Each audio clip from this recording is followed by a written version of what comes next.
سردار ٹیک سنگھ صاحب کا سوال ہے جی جو جلنگم سے تشریف لائے ہیں. لائے ہیں نہیں لاتے ہیں ماشاء اللہ ہمیشہ تشریف لایا کرتے ہیں. اجازت ہے؟ کی حال ہے سردار صاحب؟ خیریت ہے؟ مہربانی. اجازت ہے؟ جی جی شوق مال. سب سے پہلے تو میرا سلام عقیدت قبول ہو. اور سوال نیم سیاسی صاحب معلوم پڑتا ہے، بہت اچھا، لیکن ایسا مجھے محسوس ہوتا ہے کہ اس کا اسلام کے ساتھ تعلق ہے، لہذا میں یہ گستاخی کر رہا ہوں. نہیں گستاخی بالکل نہیں. ماشاء اللہ آپ کا تشریف لانا مہربانی ہے. اور سن 1947 میں جی جب بادشاہی ہند و پاکستان میں تقسیم ہوئی اور جماعت احمدیہ کا ہیڈ کوارٹر اس وقت ہندوستان میں قادیان تھا، ٹھیک، میں حضور سے یہ گزارش کروں گا کہ مجھے یہ بتایا جائے کہ جماعت احمدیہ نے اس تقسیم میں کیا رول ادا کیا. بہت اچھا، جزاک اللہ، شکریہ. سب سے پہلا تو ایک فریضہ ایسا ادا کیا جس کا سکھوں سے تعلق ہے، اس لیے میں وہاں سے بات شروع کرتا ہوں. ہمارے امام نے، اس وقت کے امام نے بھی، اور میرے چچا حضرت مرزا بشیر احمد صاحب نے بھی تمام سکھ کمیونٹی کو اس بات سے متنبہ فرمایا کہ دیکھیں آپ ہندوستان کے لیے آپٹ نہ کریں، کیونکہ نہ آپ کا مذہب ان کے قریب ہے اور نہ آپ کے حقوق کی حفاظت ہو سکے گی. آپ توحید کے قائل ہیں اور توحید کے لحاظ سے اسلام آپ کے قریب ترین ہے. اور جہاں تک حقوق کا تعلق ہے، جتنے آپ کو پاکستان میں حقوق ملیں گے اتنے ہندوستان میں آپ تصور بھی نہیں کر سکتے، اس لیے بے گھر ہو جائیں گے. اور یہ سارا پنجاب پاکستان سے نہیں، آپ کے قدموں سے بھی نکل جائے گا. یہ تنبیہ اتنی وضاحت سے کی گئی کہ ایک مضمون حضرت مرزا بشیر احمد صاحب میرے جو چچا تھے ان کا بہت ہی ہردل عزیز ہوا اور سکھوں میں ہاتھوں ہاتھ نکلا، وہ تھا خالصہ ہوشیار باش. اور سکھ علماء چوٹی کے سربراہوں نے اس کا ادب کیا، مگر کہا نہیں، ہم نے فیصلہ کر لیا، ہم ہندوستانی کے ساتھ رہیں گے. اور اس کے بعد آج تک اس کے دکھ اٹھا رہے ہیں. بلکہ اس سے بڑی غلطی کہ خود اس پنجاب کو جس کی محبت ان کی رگ و پے میں سرایت کر گئی تھی، اسی خمیر سے اٹھے تھے وہ، اس کو تقسیم کر دیا، ہریانہ بنا دیا، جلندھر کی شاخ الگ کر دی. اتنا ظلم. اور اگر وہ پاکستان کے ساتھ ہوتے تو بڑی عزت اور وقار کے ساتھ بادشاہی کرنی تھی انہوں نے یہاں.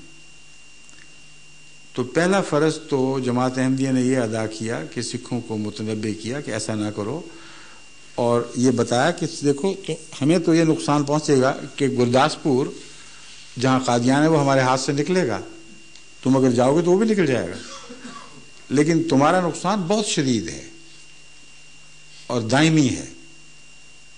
مگر نہیں سنی گئی.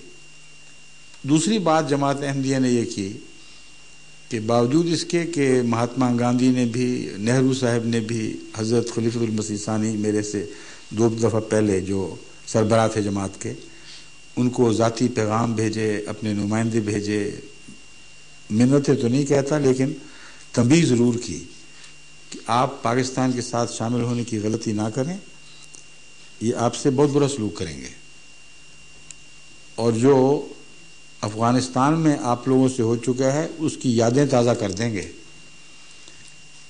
اور گاندھی صاحب نے جو پیغام بھیجا مردولا سارا بائی کے ذریعے بھجوایا تھا، اور اس میں اتفاق اپنے لیے سمجھتا ہوں کہ میں اس میں موجود تھا اس وقت.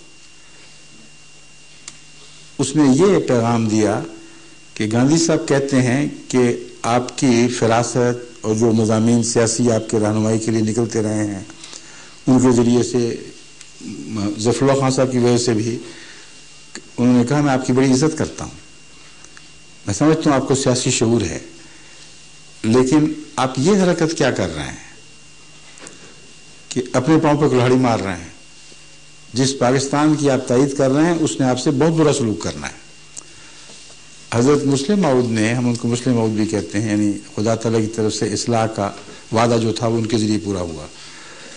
آپ نے جواب دیا کہ گاندھی صاحب سے کہہ دیں کہ میں بھی آپ کی عزت کرتا ہوں، لیکن 2 باتیں ہیں جن کو یاد رکھیں. ہماری زندگی اور موت مسلمانوں کے ساتھ ہے. یہ نہیں ہو سکتا کہ آپ مسلمانوں کا قتل و غارت کروائیں، ان پر مظالم کریں، ان کے حقوق پامال کریں، اور ہم اس وجہ سے آپ سے مل جائیں کہ آپ ہمارے حقوق کی حفاظت کریں گے. اس کا سوال ہی پیدا نہیں ہوتا. جہاں وہ مارے جائیں گے وہ ہم بھی مارے جائیں گے. ہمارا مقدر مسلمانوں کے ساتھ ہے. دوسرا، ان کو یہ خیال ہے کہ مجھے علم نہیں. آپ نے اپنے خطبے کا حوالہ دیا کہ وہ اگر میرا خطبہ سن لیتے تو ان کو پتہ چلتا کہ میں نے جماعت کو جہاں پاکستان کی تائید کی ہدایت کی وہاں متنبع بھی کیا، اور کہا کہ پاکستان کی تائید میں اس لیے نہیں کر رہا کہ تمہیں وہاں ایک امن کی جگہ مل جائے گی. جو میری آنکھ دیکھ رہی ہے وہاں تم پر ایسے خوفناک مظالم ہوں گے کہ اگر میں تفصیل بیان کروں تو جو کمزور دل ہیں ان کے دل بیٹھ جائیں گے. لیکن اس کے باوجود ہمارا مقدر ہے کہ ان مصیبتوں میں سے گزریں اور قوم کی تقدیر بھی محنت اور کوشش اور قربانی کے ساتھ تبدیل کرنے کی کوشش کریں اور اسلام کا ساتھ نہ چھوڑیں. کیونکہ یہاں اب وطن کی بات نہیں رہی، اب یہ سوال مسلمان غیر مسلمان کا سوال ہو گیا. یہ آپ نے جواب دیا اور یہ بین ہی اسی طرح ثابت ہوا. اس لیے نادانی کا فیصلہ نہیں تھا. اگر انسان کو پتہ نہ ہو کہ مجھے مار پڑے گی اور پھر مار پڑ جائے تو کہیں بڑا بیوقوف نکلا. لیکن پتہ ہو اور اعلیٰ مقصد کی خاطر وہ مار کھائے تو اس کو بیوقوف نہیں کہا جاتا. اس کو جو مرضی نام دے دیں، وہ اس کو کہہ سکتے ہیں آپ کہ یہ عواقب سے بے خبر ہو گیا ایک اصول کی خاطر، اب سر دھڑ کی بازی لگا دی ایک اصول کی خاطر، مگر بیوقوف نہیں کہہ سکتے. یہ حال مسلسل پاکستان میں جاری رہا اور خود میرے ساتھ بھی ایسے مواقع وابستہ ہیں جہاں میں نے وہی کردار ادا کیا جو میرے باپ نے پہلے کیا تھا. جب پیپلز پارٹی وجود میں آئی ہے تو اس زمانے میں اس وجہ سے کہ پیپلز پارٹی اس وقت پاکستان کی وحدت کا نعرہ لے کر اٹھی ہوئی تھی، اور مشرق اور مغرب میں تفریق کا جو مسئلہ یا شرارت شروع ہوئی وہ بعد کی بات ہے. آغاز میں پیپل پارٹی کا منشور ایک ملکی یکجہتی اور ملکی وحدت کا منشور تھا.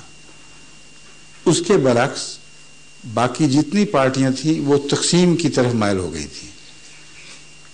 ولی خان صاحب اب پختونستان کی بات کر رہے تھے، دولتانہ صاحب اس وقت بنگلہ دیش کے لیڈروں کے ساتھ ساز باز کر رہے تھے، ان کے ساتھ مل گئے تھے. تو جماعت کے لیے چارہ کوئی نہیں تھا. چنانچہ پیپلز پارٹی کی مدد میں جو بھی جماعت نے خدمت کی ہے اس میں مجھے اکیلے کو جو موقع ملا ہے وہ سب سے زیادہ ہے. کیونکہ حضرت خلیفۃ المسیح ثالث جو میرے پیشرو تھے انہوں نے مجھے پیپل پارٹی اور بھٹو صاحب سے رابطے کے لیے مقرر کیا ہوا تھا. چنانچہ میں نے ان کی خاطر ان کی جو پلاننگ تھی اس میں بہت کام کیا، ان کی پہلی تقریر کے سلسلے میں بھی ان کی بہت مدد کی. جب یہ جیت گئے تو اس وقت میں سندھ اپنی زمینوں کے دورے پہ گیا تو رستے میں ویر پور خاص ہے، وہاں جو پیپلز پارٹی کے چوٹی کے سربراہ بسن سید غلام رسول شاہ صاحب مرحوم اور اس طرح کے اور بڑے سربراہ تھے، انہوں نے میرے اعزاز میں دعوت کی اور بہت عزت دی، اور دعوت کے بعد ایک تقریر کی پیر غلام رسول شاہ صاحب نے، اور انہوں نے کہا کہ مرزا صاحب میں جانتا ہوں کہ جماعت احمدیہ کے بڑے احسان ہیں ہم پر، لیکن ساری جماعت کے احسان ایک طرف اور آپ کے اکیلے کے دوسری طرف. یہ مبالغہ امیزی تھی اور ان کا معنی یہ تھا کہ آپ ذاتی طور پر جو باتیں سمجھاتے رہے ہیں ہمیں وہی ٹھیک نکلتی تھیں. ان معنوں میں انہوں نے کہا کہ بہت زیادہ. اس لیے اب خدا ہمیں طاقت دے رہا ہے تو آپ دیکھنا ہم کس طرح ان احسانات کا بدلہ اتارنے کی کوشش کریں گے. میں نے ان سے کہا, مجھے موقع ملا نا, میں نے کہا پیر صاحب میرا آپ سے بڑا گہرا تعلق ہے, واقعی بہت اچھے انسان تھے, لیکن مجھے معذرت کے ساتھ اختلاف کی اجازت دیں. آپ احسان کا بدلہ ضرور اتاریں گے, لیکن اسی طرح اتاریں گے جس طرح مسلم لیگ نے پاکستان کے قیام کے احسان کا بدلہ اتارا تھا, اس سے الگ ہو کے نہیں اتاریں گے. پہلی اینٹی احمدیہ تحریک جو 1953 میں چلی ہے وہ دولتانہ کی سربراہی میں چلی ہے, اور 1953 کی تحقیقاتی عدالت نے 100% وضاحت کے ساتھ لکھا کہ حکومت پنجاب کروا رہی تھی سارا قتل و غارت, ورنہ آئی جی نے کہا کہ آئی جی کا کیا سوال ہے, اگر ایک تھانے دار مجھے دیتے اور کہتے کہ اس کو بند کرا دو تو مجال نہیں تھی مولوی کی کوئی شرارت کر سکتا. تو حکومت کروا رہی تھی, سارے اخبارات جو اینٹی احمدیہ تحریک چلا رہے تھے ان کو پیسے دے رہی تھی فنڈز اپنے خزانوں سے, اور کسی نے اگر وہ کتاب پڑھی ہو منیر انکوائری رپورٹ تو اس کو پتہ لگ جائے گا کہ اتنی بالکل واضح کھلی بات ہے, آج بھی وہ موجود ہے کتاب. تو میں نے ان کو کہا پیر صاحب کو کہ یہ واقعہ ہم دیکھ چکے ہیں, بھولے نہیں ہیں. ہم نے پاکستان اصولوں کی محبت کی خاطر, مسلمانوں کے عمومی مفاد کی خاطر بنانے میں اپنی جتنی بھی توفیق تھی مدد کی. پیپلز پارٹی پہ بھی ہمارا کوئی احسان نہیں, کیونکہ ہم مجبور تھے. یہی اصول اس موقع پر بھی ہمیں مجبور کر رہے تھے کہ پیپل پارٹی کی مدد کریں, لیکن آپ نے وہی کرنا ہے جو دولتانہ اور اس کے ساتھیوں نے کیا تھا. جب 1974 کی تحریک چلی ہے تو پیر صاحب بہت شریف النفس آدمی تھے, وہ حتی المدور کوشش کرتے تھے کہ میرا آمنا سامنا نہ ہو جائے کہیں, ورنہ ان کو یاد آئے گا اور شرمندہ ہوں گے. مجھے یاد ہے ایک دفعہ اسمبلی کی عبارت میں ایک کوریڈور سے داخل ہو رہا تھا, پیر صاحب دوسری طرف سے آ رہے تھے, مجھے دیکھتے ہی دوڑ کے کسی کمرے میں جا کے لاک ہو گئے, اور اس کے بعد مرتے تک پھر مجھے شکل نہیں دکھائی. اس لیے جو قادیان کے زمانے میں جماعت کے فیصلے تھے وہ سوچے سمجھے, عواقب سے باخبر ہوتے ہوئے, بعض اصولوں کے پیش نظر تھے. اس میں احمدیوں نے کوئی نادانی کی غلطی نہیں کی, اصولی قربانی کی اگر غلطی کہیں گے آپ تو وہ ضرور کی ہے. شکریہ. اور بھی ہے ایک سوال؟ اچھا فرمائیے.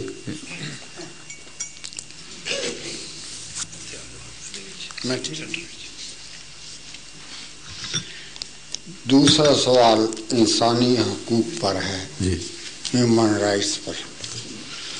قرآن کریم کی تعلیم کے مطابق انسانی حقوق پر آپ روشنی ڈالیں, میں آپ کا مشکور ہوں. ٹھیک ہے.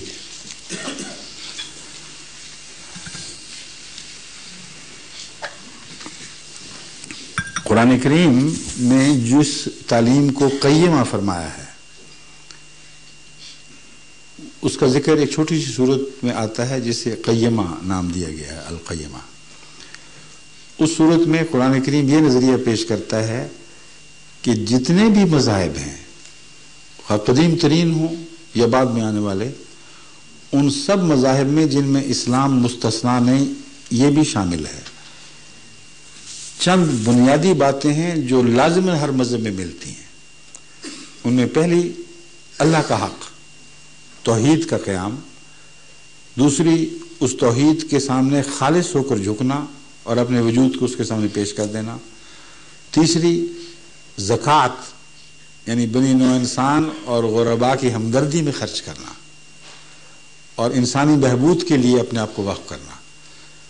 یہ قرآن کریم کی تعلیم کی خوبی ہے کہ صرف اپنے لیے نہیں رکھی یہ تعلیم, کھلا اعلان کیا ہے کہ پہلے بھی سب مذاہب میں اور ہر جگہ یہی تعلیم ہوا کرتی تھی, آج بھی یہی ہے. مگر جس تفصیل سے پھر اس پہ روشنی ڈالی ہے ایک بہت بڑا مضمون ہے. غلام کے حقوق, آقا کے حقوق, مالک کے حقوق, عورت کے حقوق, مرد کے حقوق, انسانی حقوق کے جتنے بھی دائرے ہیں ایک ایک دائرے کو لے کر اس کی تفصیل میں بیان فرمایا. میاں بیوی کے آپس کے تعلقات، ان کے حقوق، بیٹیوں کے باپ پر، باپ کے بیٹیوں پر، ماں کے بیٹوں کے ساتھ، وغیرہ وغیرہ. تو یہ جو آپ کا سوال ہے، اگر اس کا میں تفصیل سے جواب دوں تو کئی دن کی بات ہے، سمجھے، مگر موجود ہے. اصول وہ یہی ہے، آخری اصول اس کا خلاصہ، کہ کوئی شخص خدا کا سچا پرستار ہو ہی نہیں سکتا اگر خدا کی طرف منسوب کر کے دوسرے بنی نوع انسان کے خلاف نفرت کی تعلیم دے.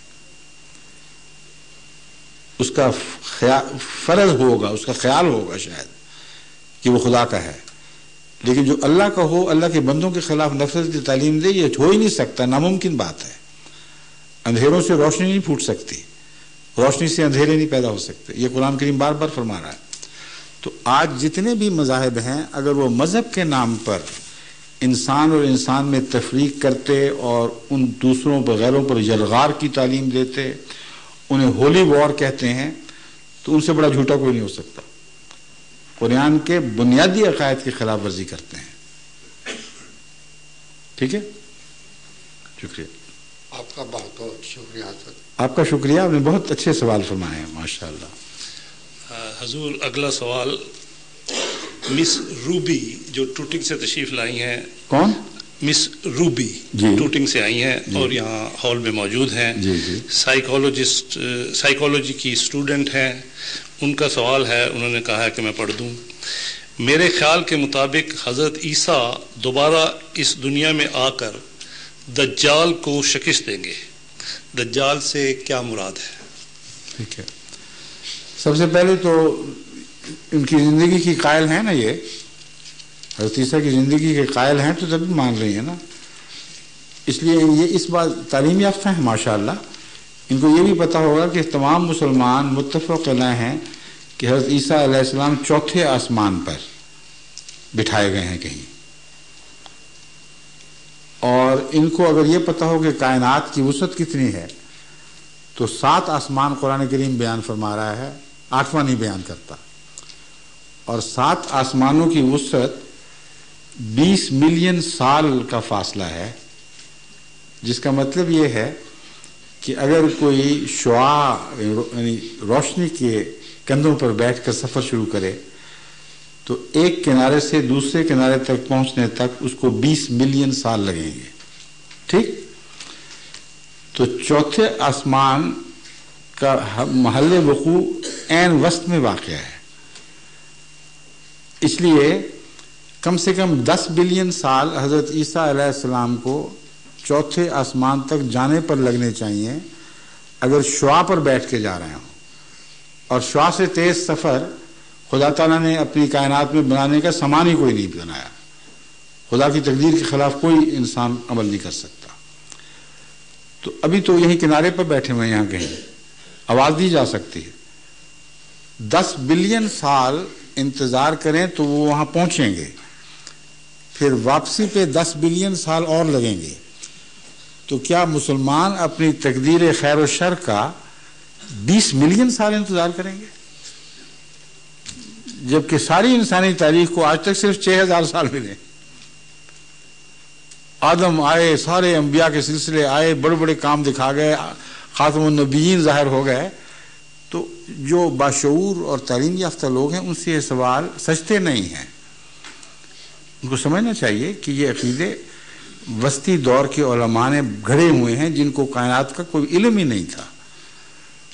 اور وجہ اس کی یہ ہے کہ انہوں نے حدیثوں کو ظاہر پر محمول کر لیا، جس کا مطلب یہ ہے کہ عارفانہ کلام کو لفظی سمجھ لیا. اور اگر عارفانہ کلام کو لفظی سمجھیں تو بہت بڑی قیمت دینی پڑتی ہے. مثلا قرآن کریم فرماتا ہے کہ عورتیں مردوں کا لباس ہیں، مرد عورتوں کا لباس ہے. تو کبھی کوئی خاتون مرد پہن کر بازار میں نکلیں گی یا کوئی مرد عورت پہن کے بازار میں نکلے؟ ظاہر بات ہے کہ لباس کا مفہوم سمجھنا چاہیے. لباس پردہ پوشی کرتا ہے، لباس عیوب کو ڈھانپتا ہے. تو تعلیم یہ ہے کہ اے خاوندو اپنی بیویوں کی پردہ پوشی کیا کرو ان کے عیوب کو ڈھانپو، ان کی کمزوریاں دنیا کو نہ بتاتے پھرو، اور اے بیوی ہو تم اپنے خامدوں کی پردہ پوشی کرو اور ستاری سے کام لو۔ اتنا خوبصورت پیغام اگر لفظی بنا دیا جائے تو دیکھیں کتنا بھیانک بن جائے گا۔ بس آن حضرت صلی اللہ علیہ وآلہ وسلم کی پیشگوئیاں آسمانی آواز ہیں، اس کا زمینی زبان میں ترجمہ کرنا زمینی ذہنیت کے ساتھ ممکن ہی نہیں ہے۔ اب جس دجال کا حوالہ دیا ہے روبی صاحبہ نے، اب میں اس کی طرف آتا ہوں۔ اول تو مسیح کے آنے سے پہلے دجال کا پیدا ہونا ضروری ہے، اور دجال کے پیدا ہونے سے پہلے اس کے گدھے کا پیدا ہونا ضروری ہے، اور 20 بلین سال انتظار کریں تو پھر پہلے گدھے کی دعا مانگیں، پھر دجال کی، پھر مسیح کی۔ کس دنیا میں بس رہے ہیں لوگ؟ عقل کیوں نہیں کرتے کہ الہی کلام محمد رسول اللہ اس کی تشریح فرما رہے ہیں؟ ایسی تشریح کیسے ہو سکتی ہے جس کو آج کی دنیا کا معمولی عقل کا بچہ بھی رد کر دے گا؟ لیکن اگلی بات جو سب سے اہم ہے وہ یہ ہے کہ آن حضرت صلی اللہ علیہ وآلہ وسلم نے اپنے پیغامات میں ان کو سمجھنے کی چابیاں رکھ دی تھیں۔ یعنی تکلیف مالا یطاق نہیں ہے کہ پیغام دیا ایسی زبان میں جس کو ہم سمجھ ہی نہیں سکتے، ایسی زبان میں پیغام دیا کہ جب میں آپ کے سامنے رکھوں گا تو آپ حیران رہ جائیں گے کہ کوئی عالم دین کہلا کر اس زبان کو سمجھ کیوں نہ سکا۔ آپ نے فرمایا دجال کو پہچاننا ہے تو دجال کے گدھے کو پہچان لینا، اور دجال کے گدھے کی علامت یہ ہے کہ وہ ایک سواری ہوگا جو آگ کھائے گا، چارہ نہیں کھائے گا، دانے نہیں کھائے گا۔ تو ایک ایسی سواری ہوگی جس کے پیٹ میں آگ ہوگی لیکن سواریاں اس کے پیٹ میں سفر کریں گی، یعنی اس جہنم میں داخل ہو جائیں گی۔ صاف ظاہر ہے کہ آگ کا الگ کمپارٹمنٹ ہوگا اور سفر کے لیے الگ کمپارٹمنٹ ہوگا۔ چنانچہ فرمایا اندر اس کی روشنیاں بھی ہوں گی، آرام دہ بیٹھنے کی جگہ ہوں گی۔ صرف اتنی بات پہ غور کریں تو سمجھ آ جانی چاہیے کہ وہ گدھا کیا ہے، لیکن آپ نے اتفاقات پر نہیں چھوڑا۔ فرمایا اس گدھے کا خشکی کا جو تصور ہے وہ بحری گدھے سے مختلف ہے اور ہوائی گدھے سے مختلف ہے۔ 3 قسم کے گدھے ہیں۔ ایک وہ جو زمین پر سفر کرنے والا گدھا ہے دجال کا، سب کو دجال کا گدھا ہی کہا ہے لیکن اس کی تفصیل الگ الگ بیان فرمائی۔ فرمایا اس کے 2 کانوں کے درمیان 70 گز کا فاصلہ، سواریاں اس کے اندر داخل ہوں گی، اس نے اسٹیشن بنائے ہوں گے، ہر اسٹیشن سے چلنے سے پہلے وہ اعلان کیا کرے گا کہ میری روانگی کا وقت آ گیا، جس نے بیٹھنے بیٹھ جائے، اور پھر وہ اگلے اسٹیشن پہ جا کے ٹھہرے گا، پھر اعلان کرے گا کہ جس نے اب آنا آ جائے، میں اب چلنے لگا ہوں، اور پھر اس کی رفتار اتنی تیز ہوگی کہ معروف سواریاں جو ہیں وہ جو مہینوں میں سفر کرتی ہیں وہ دنوں میں یا گھنٹوں میں کرے گا۔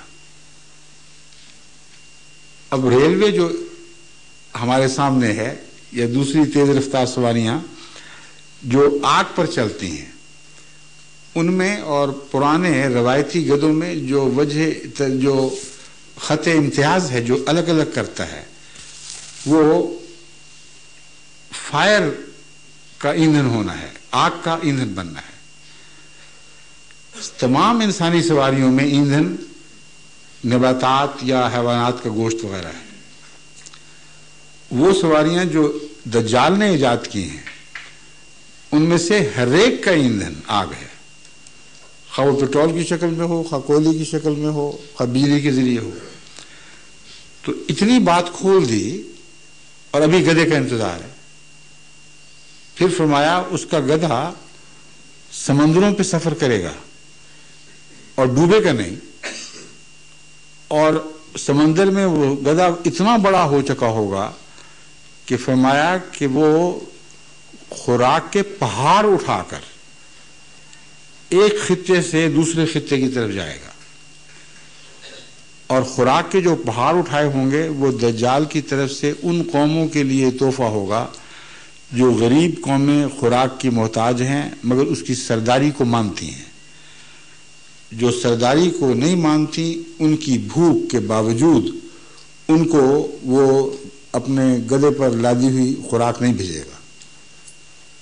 اب امریکن ایڈ جو اب چلی ہے، یوں لگتا ہے حضرت صلی اللہ علیہ وسلم اپنی نظروں کے سامنے دیکھ رہے ہیں کس طرح بعض قومیں جو بھوکی مر رہی ہیں، ان کے ہمسائے جو ان کے امریکنوں کے غلام بنے، ان کو ایڈ پہنچ رہی ہے، اور بھوکے جو دوسرے ان سے بھی زیادہ تڑپنے والے، جیسے سوڈان میں ہوتا رہا ہے یا حبشہ میں ہوتا رہا ہے، ان کو وہ ایڈ نہیں دی گئی.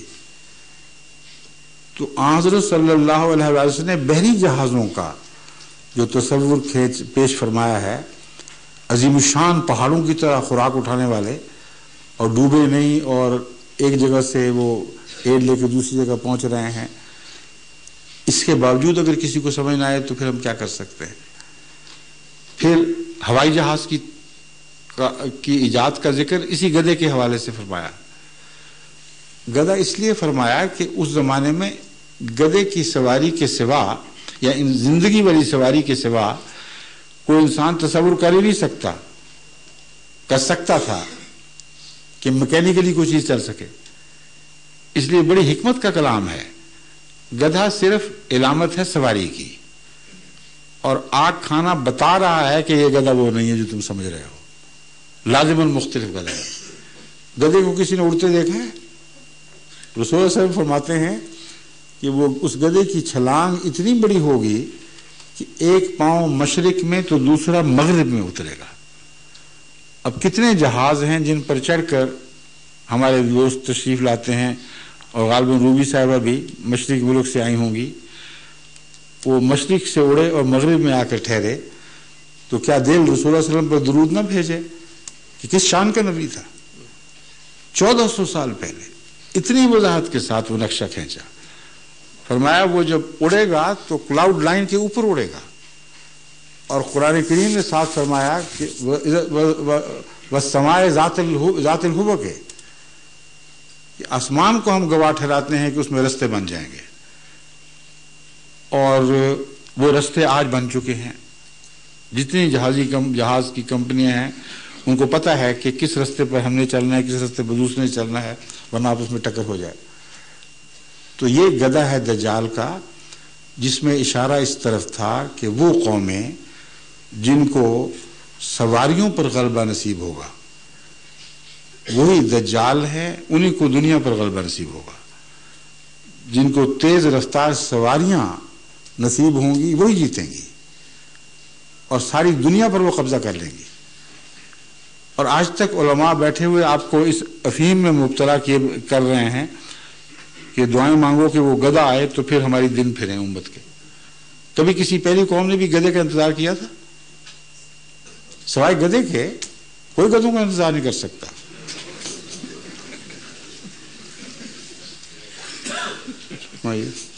حضور اس کے بعد سوال جناب مظہر حسین بٹ صاحب کا ہے جی. جو نیو ہم سے تشریف لائے ہیں. ٹھیک ہے. مظہر.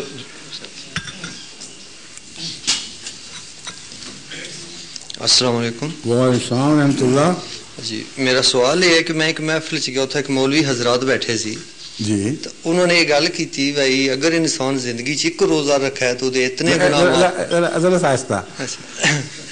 انہوں نے یہ گل کی تھی کہ رجال کے گدھے پر چڑھ کے تو نہ دوڑیں آگے، نہیں پیدل چلیں. ہاں جی فرمائیے. انہوں نے یہ گل کی تھی کہ اگر انسان زندگی چ ایک روزہ رکھا ہے تو اس واسطے ہے وہ اتنے گناہ معاف ہو جاندے، اگر 2 رکھا ہے تو وہ اتنے معاف ہو گئے. مثلاً کہ الغرض اگر زندگی 8 روزے رکھا ہے تو دے سارے گناہ معاف ہو جاندے. بس جی تو میں باقی 22 روزے رکھو نہ رکھو. جی میں اس کے بارے وضاحت چاہیے تھی کہ اگر ایک انسان نے زندگی 70 یا 80 سال ہے تو اگر وہ 8 روزے رکھا ہے تو کیا اس کے سارے گناہ معاف ہو جاندے؟ میں مولوی دی گل میری تو پوچھ دی باقی تے ہو جان، اے گناہ نہیں معاف ہونا تہاڈا.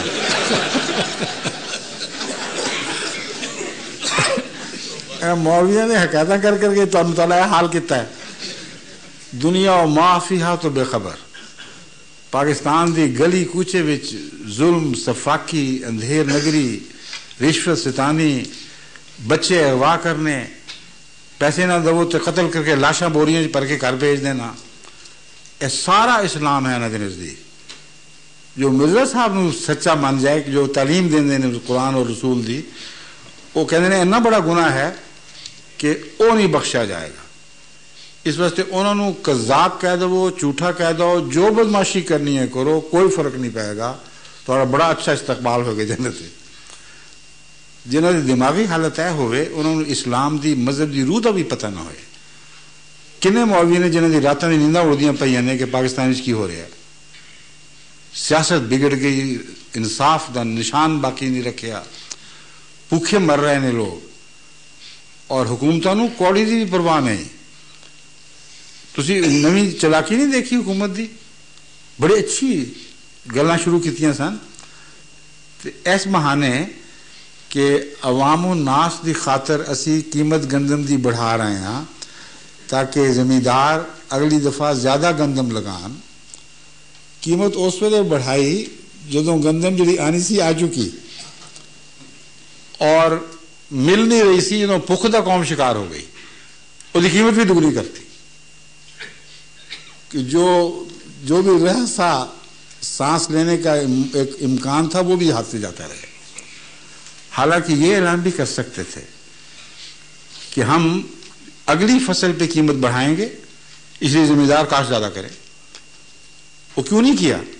اس لیے کہ اپنے خزانے نہیں بھر سکتے تھے، بھوکوں کے پیٹ پیٹ کی غذا انہوں نے اپنے خزانوں میں ڈالی ہے۔ نہ آپ کے سیاستدان آپ کے ہمدرد، نہ آپ کے مولوی آپ کے ہمدرد، اور آنکھیں بند کر کے لگے ہوئے ہیں ان کے پیچھے۔ خدا کا خوف کریں، کچھ کوشش کریں، آنکھیں کھولیں۔ شکریہ۔ حضور، یہ سوال جناب عبد الرشید پال صاحب کا ہے جو نارتھ لندن سے آئے ہیں اور یہاں ہال میں تشریف فرما ہے۔ انہوں نے کہا کہ میں یہ سوال پڑھ دوں۔ قربانی کے بارے میں اسلامی فلسفے کی روشنی میں کیا یہ ضروری نہیں ہے کہ صاحب استطاعت آدمی از خود قربانی کرے، نہ کہ کسی کو کہہ دینا کہ میں پیسے بھیج دوں گا یا بھیجتا ہوں، تم قربانی کر دینا؟ کہاں تک درست ہے؟ قربانی کا جہاں تک تعلق ہے، قربانی جو فرض ہے وہ صرف حاجیوں کے لیے حج کے موقع پر عرض حرم میں قربانی فرض ہے۔ باقیوں کے لیے قرآن کریم میں کہیں قربانی کی فرضیت کا کوئی ذکر نہیں کیا، اس لیے وہ حج کی قربانی کی تائید میں ثواب لینے کی خاطر کرتے ہیں، اور ثواب لینے کی خاطر ثواب کے مفہوم کو پیش نظر رکھنا چاہیے۔ اپنے ہاتھ سے چھری چلا دیں ایک ایسے معاشرے میں جہاں لوگ پہلے گوشت کھا کھا کر پاگل ہوئے جا رہے ہیں، میڈ کاؤ ڈیزیز عام ہو گئی ہے، اور جہاں غریب مسلمان بھوکا مر رہا ہے یا افریقن بھوکا مر رہا ہے، وہاں قربانی نہ کروائیں کہ مجھے ثواب مل جائے، تو ثواب ملے گا یا عذاب ملے گا؟ تبرکاً کچھ قربانی اگر انسان جذبہ شوق کے جذبے سے یہاں بھی کر دے، میں اس کے خلاف نہیں کہتا، مگر ایسے ملکوں میں بہتر ہے مسلمان کے لیے کہ اپنے غریب ملکوں میں اپنے بھائیوں کی خاطر، جن کو سال میں ایک دفعہ بھی گوشت نصیب نہیں ہوتا سوائے اس کے کہ قربانی کے دن کچھ مل جائے، وہاں قربانیاں کروائیں۔ کیونکہ اللہ تعالیٰ فرماتا ہے کہ قرآن کریم کی آیت ہے کہ اللہ تعالیٰ کو نہ قربانیوں کا گوشت ملنا نہ خون ملنا ہے، تمہارے دل کا تقویٰ ملے گا۔ بس اگر تقویٰ کے ساتھ آپ دوسرے ملک میں قربانی کرائیں تو تقویٰ تو خدا کو پہنچ جائے گا، جزا تقویٰ کی ملنی ہے نہ کہ گوشت کی ملنی ہے۔ ٹھیک ہے حضور، اس کے بعد سوال ہے جناب نصیر احمد صاحب جو نیو ہم سے تشریف لائے ہیں۔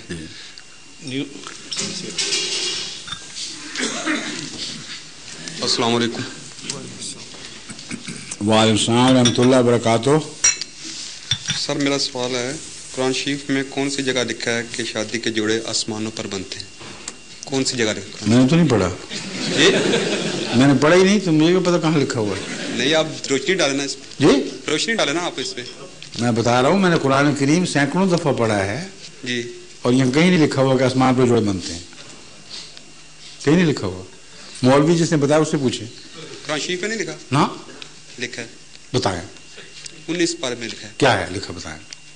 کہ وہ یا خدا جس نے انسان کے رشتے اور سسرال مقرر کیے؟ کہیں نہیں، نکال کے دکھائیں، میں چیلنج کرتا ہوں، کہیں نہیں لکھا ہوا۔ قرآن کریم نے یہ لکھا ہوا ہے کہ ہر قسم کے جوڑے اس نے بنائے ہیں، نباتات کے بھی، حیوانات کے بھی، جس کا مطلب یہ ہے نر و مادہ اس نے بنائے ہیں۔ فلاں کا رشتہ فلاں سے ہوگا، اس کا اشارتاً بھی ذکر نہیں قرآن کریم میں۔ یہ کسی مولوی نے اپنے دل کی بات قرآن کی طرف منسوب کر کے آپ کو سکھا دی ہے۔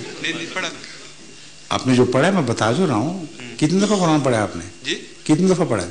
2 دفعہ۔ 2 دفعہ۔ ترجمہ آتا ہے؟ کوئی آیت میں پڑھوں اس کا ترجمہ کر دیں گے؟ جو میں نے ترجمے پڑھا نا وہ میں آپ سے وہ پوچھ رہا ہوں کہ میری بات گزارش سنیں، میں قرآن کے کریم کی کوئی آیت پڑھ دوں تو اس کا ترجمہ کر دیں گے؟ سارا تو نہیں مجھے زبانی یاد، سارا نہیں، کوئی بھی نہیں یاد، میں دیانتداری سے بتا رہا ہوں آپ کو۔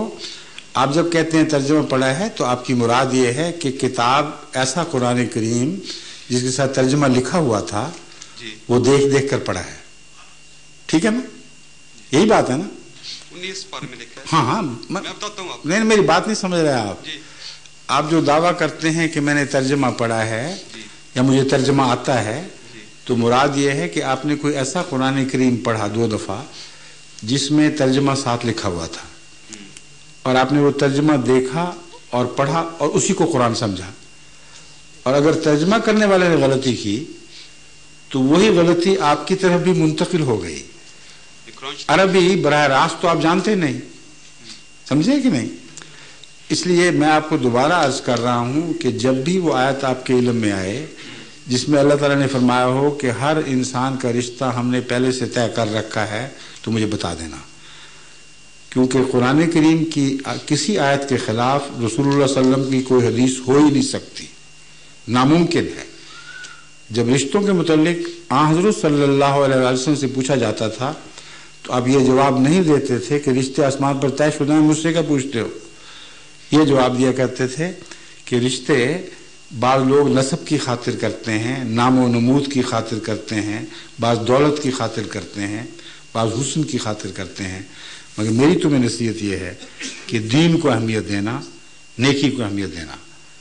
اب یہ جواب اور وہ آیت آپس میں متصادم ہو گئے، کیونکہ اگر کسی انسان کا اختیاری کوئی نہیں تو اس کو یہ نصیحت کیوں کی جا رہی ہے کہ یہ کرنا اور یہ کرنا اور وہ نہ کرنا اور وہ نہ کرنا؟ اس لیے میں آپ کو بڑے پیار سے سمجھا رہا ہوں کہ اس آیت کا کوئی غلط مفہوم کسی نے لکھ دیا ہے جس کو آپ نے قرآن سمجھ لیا۔ قرآن کریم نے جو بات لکھی ہے وہی لکھی ہے جو میں پہلے بیان کر چکا ہوں کہ اللہ تعالیٰ نے ہر چیز کے جوڑے بنائے ہیں، اور یہ جوڑے جو ہیں یہ کائنات کے ذرے ذرے کے ہیں، سب ایٹامک پارٹیکلز کے بھی جوڑے بنے ہوئے ہیں، مگر اس سے مراد شادی نہیں ہے۔ نہیں، میں یہ پوچھ رہا ہوں کہ کس پارے میں ہے، کس پارے میں، کس جگہ لکھے ہوئے ہیں؟ کیا لکھا ہوا جوڑے؟ یہ تو کئی باروں میں، بہت سی صورتوں میں ہے جوڑے بنانے کا ذکر، تو قرآن کریم میں جگہ جگہ پھیلا ہوا ہے۔ مثلا آپ کوئی بتا دینا، نکال دے، ابھی نکال دے، ہاں وہ نہیں، آیت نکال، یہ آیت جو پڑھ رہے ہیں من کل شیء خلقنا زوجین، یہ مضمون صرف اس آیت میں نہیں بہت جگہ پھیلا ہوا ہے۔ قرآن کریم بار بار ذکر فرماتا ہے کہ ہم نے تمہیں جوڑا جوڑا پیدا کیا، ہر چیز کا جوڑا پیدا کیا، تو مراد میاں بیوی نہیں ہے، یہاں مراد ہے میل اور فیمیل، نر اور مادہ، یا ایک قسم اور دوسری قسم، جیسے بجلی کا جوڑا ہے مثبت منفی، پازیٹیو نیگیٹو، اسی طرح نیوٹران ہیں، ان کے اندر پھر جوڑے بنے ہوئے ہیں، نیوٹرینو ہے، اینٹی نیوٹرینو ہے، پازیٹران ہے اور نیوٹران، یہ دو الگ الگ چیزیں جوڑوں کی صورت میں ملتی ہیں، ان کے اندر پھر جوڑے بنے ہوئے ہیں، پھر الیکٹران اور پروٹون، یہ دو الگ الگ بجلی کی کیفیات کو اپنے اوپر لیے ہوتے ہیں، اس لیے یہ جوڑے بن گئے، ایک منفی جوڑا ایک مثبت جوڑا۔ تو ساری کائنات کا نظام جوڑوں پر مبنی ہے، یہ ہے جو اللہ تعالیٰ بیان فرماتا ہے، اور اس میں ایک پرحکمت اشارہ اس بات کی طرف ہے کہ خدا کے سوا کوئی چیز واحد نہیں ہے، ایک ہی ہے جو بے جوڑے کے ہے۔ تو یہ عارفانہ کلام ہے جس کا یہ ترجمہ کرنا کہ میاں بیوی کے لیے رشتے پہلے سے طے شدہ ہیں، یہ درست نہیں ہے۔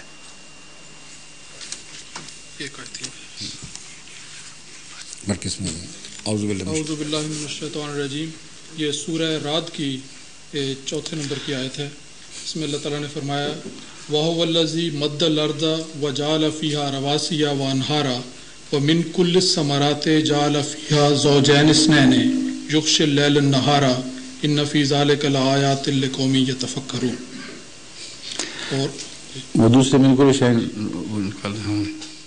دوسری جگہ ہے وَمِنْ كُلِّ شَيْءٍ خَلَقْنَا زَوْجَيْنِ لَعَلَّكُمْ تَذَكَّرُونَ.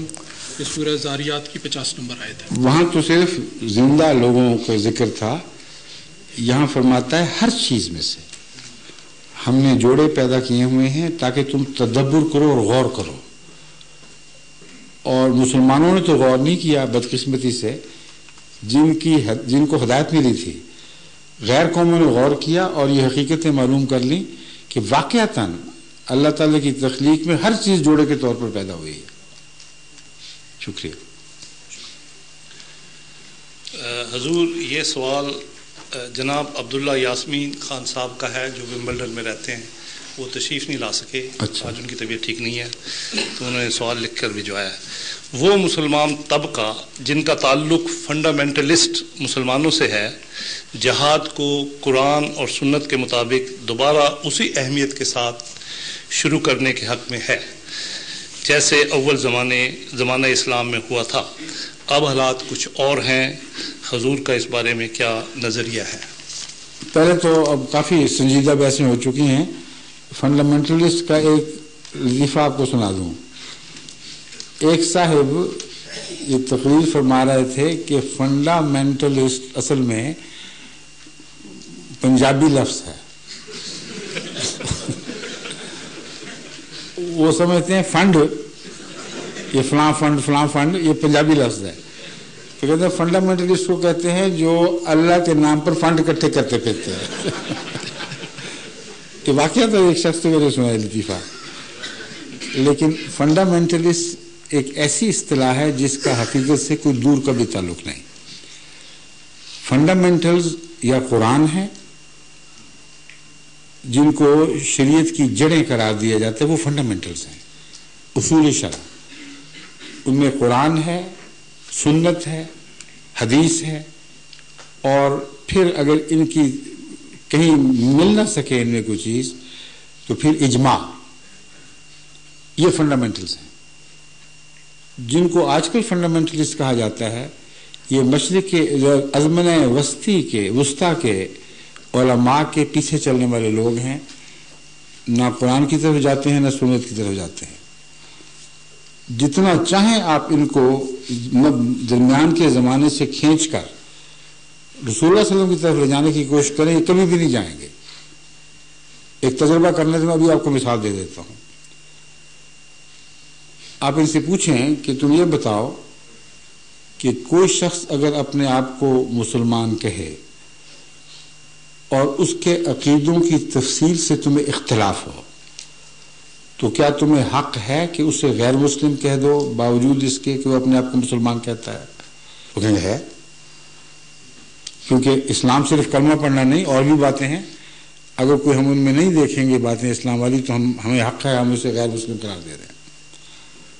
اگلا سوال یہ کریں تم فنڈامنٹلسٹ ہو تو رسول اللہ صلی اللہ علیہ وسلم سے زیادہ فنڈامنٹلسٹ کوئی تھا؟ ساری زندگی میں ایک مثال دکھاؤ کہ حضرت صلی اللہ علیہ وآلہ وسلم نے کسی ایسے شخص کو غیر مسلم قرار دیا ہو جو اپنے آپ کو مسلمان کہتا ہو. ایک واقعہ نہیں. یہ فنڈامنٹلسٹ کہاں سے ہو گئے جو فنڈامنٹل کے منکر ہو گئے؟ اپنی مرضی کے عقائد ظلم کرنے کی خاطر بنی نوع انسان کی گردن جھکانے کی خاطر اپنے لیے استعمال کرتے ہیں اور اس کا نام فنڈامنٹل رکھ دیتے ہیں. حضرت صلی اللہ علیہ وآلہ وسلم کے کردار کی ایک بنیاد قرآن میں موجود تھی. قرآن کریم نے خود فرمایا کہ یہ جو منافقین ہیں یہ گواہی دیتے ہیں قسمیں کھا کر کہ تو اللہ کا رسول ہے، اور اللہ گواہی دیتا ہے کہ تو واقعتاً اللہ کا رسول ہے، لیکن اللہ گواہی دیتا ہے کہ یہ جھوٹ بول رہے ہیں. پھر فرمایا لما يدخل الایمان فی قلوبہم، ایمان نے تو ان کے دلوں میں جھانک کے بھی نہیں دیکھا. اور پھر فرمایا کہ یہ بہانہ بنا رہے ہیں، اپنے لیے ڈھال بنایا ہوا ہے ایمان کا دعویٰ، ان کا کوئی ایمان سے کوئی اسلام سے تعلق نہیں. اس کے باوجود فرمایا کہ تو ان کو کہہ دے کہ تم مومن نہ کہا کرو اپنے آپ کو، مگر مسلمان کہلانے کا تمہارا حق قائم ہے. تم مسلمان کہنا چاہتے ہو تو کہتے رہو. قولوا اسلمنا. خدا فرما رہا ہے مسلمان نہیں ہیں، مگر ساتھ ہی فرما رہا ہے کہ جہاں تک بنیادی انسانی حق کا تعلق ہے، اے محمد ان کو یہ حق دے کہ اگر وہ کہتے ہیں ہم مسلمان ہیں تو مان کے مسلمان. اس حق کو حضرت صلی اللہ علیہ وسلم نے اس شان کے ساتھ بلا استثناء تمام انسانوں کے حق میں اس طرح استعمال فرمایا کہ اس سے یعنی آسمان مذہب پہ گویا نئے درخشندہ ستارے پیدا ہو گئے. ایک موقع پر میں مثال دیتا ہوں، اپنا حق تو استعمال کرنے کا سوال ہی نہیں تھا خدا کے منشا کے خلاف. ایک مسلمان نے ایک جنگجو مخالف کو بڑی محنت کے بعد پچھاڑ دیا. لڑائی ہو رہی تھی، جہاد ہو رہا تھا. جب اس کی گردن پر وہ چھری پھینکنے لگا، یعنی تلوار پھیرنے لگا، تو اس نے کہا اشہد ان لا الہ الا اللہ، میں گواہی دیتا ہوں کہ اللہ ایک ہے. اب ظاہر بات ہے کہ اپنی جان بچانے کے لیے کر رہا ہے. اس نے کہا اب اللہ ایک ہے، اب تو جان بچانے کی خاطر کر رہا ہے. اس نے پھر بھی چھری پھیر دی. جب حضرت صلی اللہ علیہ وسلم کی خدمت میں اس نے واقعہ بنایا اپنی طرف سے تعریف لینے کی خاطر، کروانے کی خاطر، شاباش لینے کے لیے، تو راوی خود بیان کرتے ہیں کہ میں نے حضرت صلی اللہ علیہ وسلم کو ساری زندگی کبھی اتنا غضبناک نہیں دیکھا. آپ بار بار فرماتے تھے حلا شققتا قلبہ ہو، حلا شققتا قلبہ ہو. ظالم تو نے سینہ پھاڑ کے پہلے دیکھ تو لینا تھا کہ وہ اندر سے سچ کہہ رہے ہیں یا جھوٹ کہہ رہے ہیں. مطلب تھا کہ انسانی دل کے راز پر خدا کے سوا آگاہ ہو ہی نہیں سکتا. پھر فرمایا کہ قیامت کے دن تیرا کیا جواب ہوگا جب اس کا کلمہ تیرے سامنے گواہ بن کے کھڑا ہو جائے گا. یہ ہیں ہمارے آقا و مولا حضرت محمد رسول اللہ صلی اللہ علیہ وسلم. یہ مولوی کافر گر فرقوں کے فرقے کافر بنا بنا کے نکالی جاتے ہیں، اور وہ کہتا رہتا ہے کہ میں مسلمانوں کے نہیں، بالکل نہیں، ہم جانتے ہیں تمہارے دل میں اسلام نہیں ہے. ان کو فنڈامنٹلسٹ کہنا کتنا بڑا ظلم ہے. اس لیے اصطلاحی غلط استعمال کی جا رہی ہے. اس کا میں کیا جواب دے سکتا ہوں؟ حضور یہ آخری سوال ہے جو جناب جاوید اقبال صاحب کا ہے، ساؤتھ ہال سے تشریف لائے ہیں. ٹھیک ہے. السلام علیکم. جی جاوید اقبال صاحب السلام علیکم، فرمائیے. پہلی عرض یہ ہے کہ میں کوشش کروں گا کہ آپ پنجابی بولیں. جی مجھے آپ کی پنجابی بہت اچھی لگتی ہے. اچھا یہ اوپری پنجابی اچھی لگتی ہے مجھے. تو سوال ہے سی جی میرا کہ من اتنا علم تو نہیں ہے تو نہ اتنا شعور ہے اسلام کے بارے. مسلمان ضرور ہاں تو نہ ایڈی وڈیاں کتاباں پڑھی ہیں کہ لوگوں واگوں میں دلیلاں دواں طے کراں. کچھ گلاں سنیاں سی تو کسی حد تک پتہ بھی سی تو کسی حد تک نہیں بھی سی، مگر وہ ایک مضبوطی نہیں سی اندر. ٹھیک ہے. وہ چاہنا سا کہ حضرت اپنا مرزا صاحب نہیں حضرت ابو طالب صاحب، اچھا حضرت ابو طالب، حضرت مولا مشکل علی دا والد، انہوں کے متعلق کیا جاتا ہے کہ آپ جڑے سن کلمہ نہیں سی پڑھیا. ٹھیک. جب انہوں نے اسلام قبول نہیں سی کیتا، جگر انہوں نے اسلام قبول نہیں سی کیتا یا کلمہ نہیں سی پڑھیا تو کیا یہ بھی جانا کہ آپ نے حضور صلی اللہ علیہ وسلم دی شادی کی تھی، نکاح کیتا انہوں کا. حضور پاک دی جڑا نکاح سی انہوں نے پڑھایا سی. نہیں یاد کسی کو رسول اللہ نکاح اس زمانے اے نکاح رائج ہی نہیں ہوئی سی. جو پہلی شادی ہوئی رسول اللہ وسلم دی حضرت خدیجہ دے نال رسول اللہ صلی اللہ علیہ وسلم کی شادی دعوی نبوت تو بہت پہلا ہو چکی سی، 25 سال پہلا، 15 سال 25 سال کی عمر تھی، 40 میں نبوت ہوئی ہے، 15 سال پہلا. تو نکاح کہڑا سی اس ویلے نظام ہی کوئی نہیں سی نکاح پڑھان دا. سمجھے یہ کہانیاں بنائی ہیں مولویوں نے. آپ دی جڑی کلمہ پڑھنا ہونا دسیا گیا کہ آپ نے دیکھیں حضرت ابو طالب کے متعلق